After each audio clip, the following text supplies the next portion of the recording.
તો હવે Daniel course આપણો પૂર્ણ થયો. હવે અમુક વસ્તુ આમાંથી તમારે ધ્યાનમાં રાખવી પડશે જે એમસીક્યુ માં તમને પૂછી શકે છે.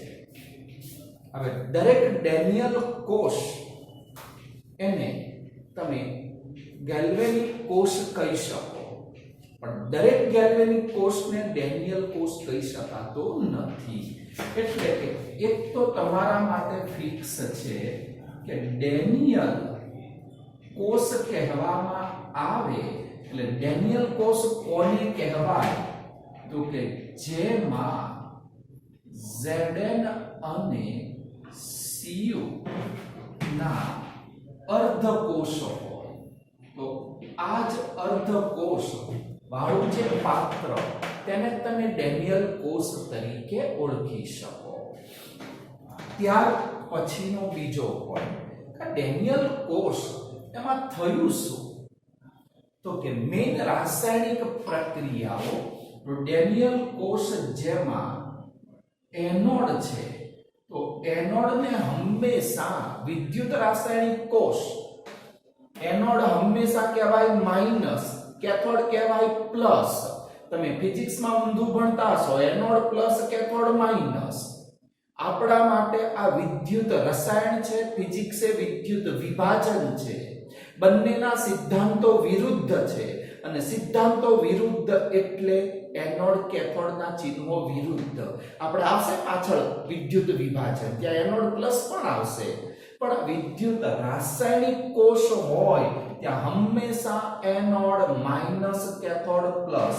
હવે એનોડ છે એ એનોડના આ જે ઋણ ધ્રુવ છે એ એનોડના ઋણ ધ્રુવ ઉપર ઓક્સિડેશન જ થાય. એનોડના ઋણ ધ્રુવ ઉપર ઓક્સિડેશન થાય. ઓક્સિડેશન થાય એટલે વિદ્યુત ધ્રુવ હોય એ વિદ્યુત ધ્રુવ હંમેશા શું થાય ઓગળે. સળિયો ઓગળે.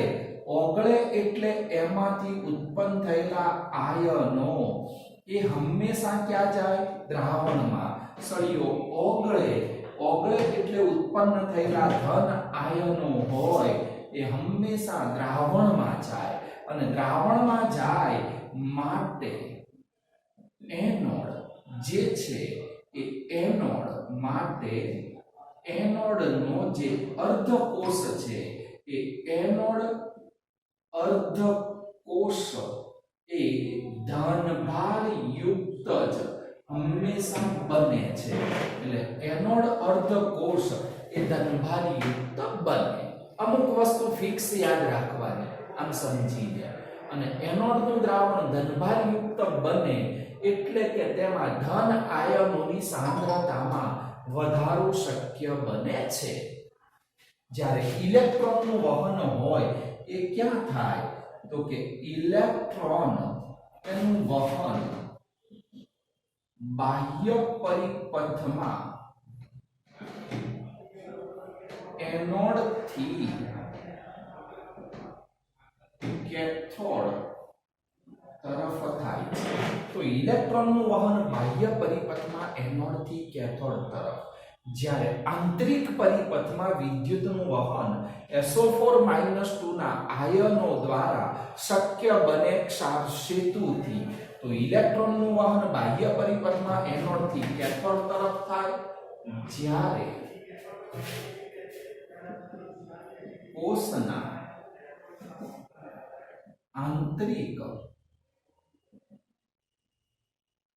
પરિપથ જે છે એ કોષના આંતરિક પરિપથમાં વિદ્યુતનું વહન SO4-2 ના આયનો દ્વારા કેથોડ થી એનોડ તરફ થાય છે. એટલે વિદ્યુતનું વહન બાહ્ય પરિપથમાં ઇલેક્ટ્રોન દ્વારા અને આંતરિક પરિપથમાં આયનો દ્વારા. બાહ્ય પરિપથમાં એનોડ થી કેથોડ, આંતરિકમાં કેથોડ થી એનોડ તરફ આ વિદ્યુતનું વહન શક્ય બને, જેમાં SO4-2 ના આયનોનું જે સ્થળાંતર છે એ ક્ષાર સેતુમાં ભરેલા એમોનિયમ નાઇટ્રેટ એના સંતૃપ્ત દ્રાવણ દ્વારા શક્ય બને છે. હવે ત્યાર પછી કેથોડ ઉપર શું થશે? તો કેથોડના ધનધ્રુવ ઉપર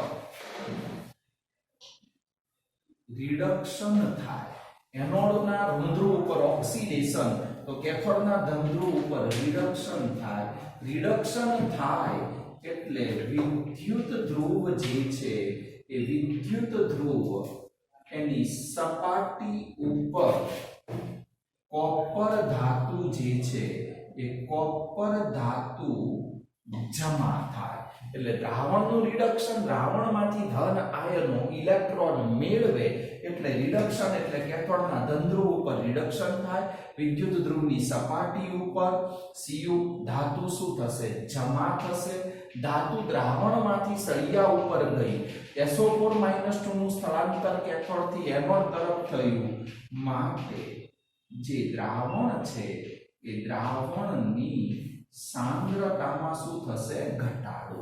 પેલામાં એનોડ અર્ધકોષ ઉપર દ્રાવણ ધનભારયુક્ત બને એટલે એનોડનું જે દ્રાવણ છે એ એનોડ અર્ધકોષ એના દ્રાવણ જે છે એ દ્રાવણની સાંદ્રતા હંમેશા શું થાય? વધે. કેથોડની અંદર દ્રાવણની સાંદ્રતા ઘટે. આ વાદળી રંગનું દ્રાવણ હોય અને દ્રાવણ જે છે એ દ્રાવણ નો જે વાદળી અથવા તો ભૂરો રંગ હોય એ ભૂરો રંગ કેવો થશે? આછો થાય. તો આવી રીતે કેથોડના પાત્રમાં શક્ય બને કે દ્રાવણની સાંદ્રતામાં ઘટાડો થાય. એટલે દરેક વસ્તુ બેઝિક છે એ તમારી મગજમાં ક્લિયર હોવી જોઈએ કે વિદ્યુત રાસાયણિક કોષ એમાં આ રીતે શક્ય બને છે. એટલે આટલી વસ્તુ તમે આમાં યાદ રાખશો કે વિદ્યુત રાસાયણિક કોષ એમાં શું શક્ય બને છે. હવે ત્યાર પછી આપણે ક્ષાર સેતુની વાત કરીએ. ધારો કે આપણને કોઈ ક્ષાર સેતુ વિશે પૂછે તો નોંધ 2 માર્કમાં પૂછી શકે. તો ક્ષાર સેતુ એટલેની આકૃતિ દોરી દેવી કે ક્ષાર સેતુ એટલે કાચની આ યુ આકારની એક ટ્યુબ હોય છે. તો સૌપ્રથમ આપણે લખી શકીએ કે ક્ષાર સેતુ એટલે શું? તો કાચની યુ આકારની ટ્યુબ જેના બંને છેડા ખુલ્લા હોય છે. ત્યાર પછી તેમાં એમોનિયમ નાઇટ્રેટ એનું સંતૃપ્ત તમે દ્રાવણ ભરો છો અને એ એમોનિયમ નાઇટ્રેટનું સંતૃપ્ત દ્રાવણ ભરી અને રૂના ઉમડા જેને કહેવાય ગ્લાસ રૂલ વડે અહીંયા બંધ કરવામાં આવે છે. એટલે કે તેમાં તમે એમોનિયમ નાઇટ્રેટ એનું સંતૃપ્ત દ્રાવણ ભર્યું છે અને એ એમોનિયમ નાઇટ્રેટનું સંતૃપ્ત દ્રાવણ ભરી એના બંને છેડે રૂના ઉમડા છે એ રૂના ઉમડા લગાવી તમે બંને છેડા એના બંધ કરો છો. હવે ત્યાર પછી ક્ષાર સેતુની રચના તો થઈ ગઈ. હવે એનું કાર્ય શું? તો ક્ષાર સેતુ એનું કાર્ય, તો પહેલું કાર્ય છે કે ક્ષારના બંને દ્રાવણને એ જોડવાનું કાર્ય કરે છે. તો ક્ષારના બંને દ્રાવણોને જોડવાનું કાર્ય કરે એટલે તો આપણે ક્ષાર સેતુ તરીકે તેને ઓળખીએ છીએ. સેતુ એટલે પુલ, બ્રિજ, કે બંને છેડા જોડવાનું, બંને દ્રાવણને જોડવાનું કાર્ય કરે. અને બીજું કાર્ય શું? તો કે ક્ષારના બંને દ્રાવણોની વિદ્યુતીય જે તટસ્થતા છે એ વિદ્યુતીય તટસ્થતા અચળ ચાલે છે, વિદ્યુતીય તટસ્થતા જાળવવાની એ પણ કાર્ય કરે છે. તો આવી રીતે આ ક્ષાર સેતુ એના વિશે વાત થઈ ગઈ. હવે ક્ષાર સેતુ પછી આપણે વિદ્યુત ધ્રુવ એની વાત કરી લઈએ કે વિદ્યુત ધ્રુવ એટલે શું? વિદ્યુત ધ્રુવ તમે કોને કહી શકો છો? તો વિદ્યુત ધ્રુવ એટલે કે વિદ્યુત વિભાજ્ય દ્રાવણ છે. વિદ્યુત વિભાજ્ય દ્રાવણ. દ્રાવણો બે પ્રકારના હોય, વિદ્યુત વિભાજ્ય, વિદ્યુત અવિભાજ્ય. વિદ્યુત વિભાજ્ય એટલે જે દ્રાવણમાં વિદ્યુતનું વહન શક્ય બને એ વિદ્યુત વિભાજ્ય દ્રાવણ. કોઈ પણ ક્ષારને પાણીમાં નાખો, એ પાણી જે બન્યું જેમાં ક્ષારના આયનો મુક્ત થાય અને મુક્ત આયનો દ્વારા દ્રાવણમાં વિદ્યુતનું વહન શક્ય બને, આવા દ્રાવણને વિદ્યુત વિભાજ્ય કહેવાય. પણ શુદ્ધ પાણી, ડિસ્ટિલ વોટર, સંપૂર્ણપણે શુદ્ધ પાણીમાં ક્ષારના આયનો ના હોય અને માટે શુદ્ધ પાણી જેમાં વિદ્યુતનું વહન શક્ય બનતું નથી, તો તેને વિદ્યુત અવિભાજ્ય તરીકે ઓળખી શકાય. ટૂંકમાં જે દ્રાવણમાં વિદ્યુતનું વહન શક્ય નથી તેને વિદ્યુત અવિભાજ્ય દ્રાવણ આપણે કહી શકીએ, જે 11th માં ભણી ચૂક્યા છીએ. તો વિદ્યુત ધ્રુવ એટલે શું? તો વિદ્યુત વિભાજ્ય દ્રાવણમાં ડૂબાડેલ કોઈ પણ ધાતુની પટ્ટી, તાર હોય કે અહીંયા સળિયો હોય, તો કોઈ પણ વિદ્યુત વિભાજ્ય દ્રાવણમાં ડૂબાડેલ કોઈ પણ ધાતુ હોય કે અધાતુ હોય, એની પટ્ટી હોય, તાર હોય કે સળિયો હોય, ધાતુની પટ્ટી કે જેના ઉપર ઓક્સિડેશન રિડક્શન જેવી રાસાયણિક પ્રક્રિયાઓ શક્ય બને છે, તેને વિદ્યુત ધ્રુવ કહેવામાં આવે છે. તો વિદ્યુત ધ્રુવ એટલે કોઈ પણ વિદ્યુત વિભાજ્ય દ્રાવણમાં ડૂબાડેલ કોઈ પણ ધાતુ હોય કે અધાતુ, તો કોઈ પણ ધાતુ કે અધાતુ જે હોય એના પટ્ટી હોય, સળિયા હોય કે તાર કે જેના ઉપર ઓક્સિડેશન રિડક્શન જેવી રાસાયણિક પ્રક્રિયાઓ શક્ય બને, તેને વિદ્યુત ધ્રુવ તરીકે ઓળખી શકાય. આ વિદ્યુત ધ્રુવના 3 પ્રકાર હોય કે ધાતુના સક્રિય વિદ્યુત ધ્રુવ, અધાતુના નિષ્ક્રિય વિદ્યુત ધ્રુવ અને વાયુ વિદ્યુત ધ્રુવ.